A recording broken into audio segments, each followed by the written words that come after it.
السلام عليكم ورحمة الله تعالى وبركاته. maanta waxaan baran doonaa sida loo sameeyo form login database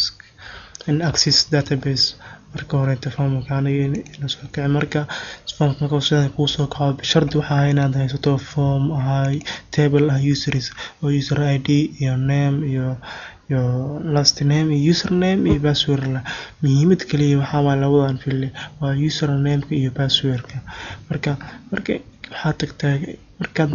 xaqiijiso inaad hayso tablekan users aadna haysato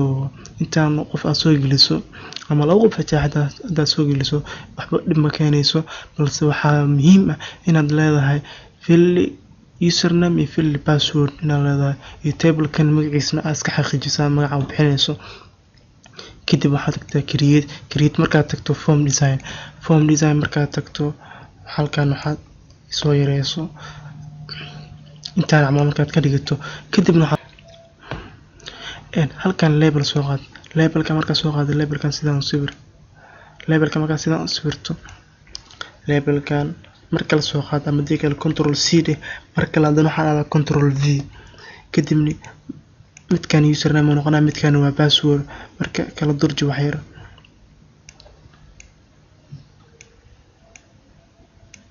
midkan magaca waxa u bixisaa username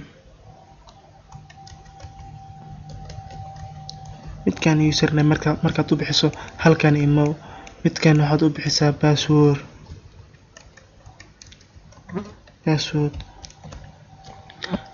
marka sidaan ay tahay kadibna waxaa laga rabaa inaad sameysato button ah login dhahayo button ah oo cancel formkan aad joogtid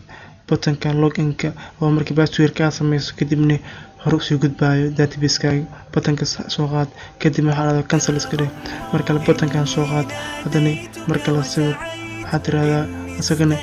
book up-kan ku soo boodo cancel iska dhig balse hadda ayaa magaca ka bedel doonaa kan waxaan u bixin doonaa login. إني ناديتك وسعيت إني استهديتك فهديت بالقرآن أنرت طريقي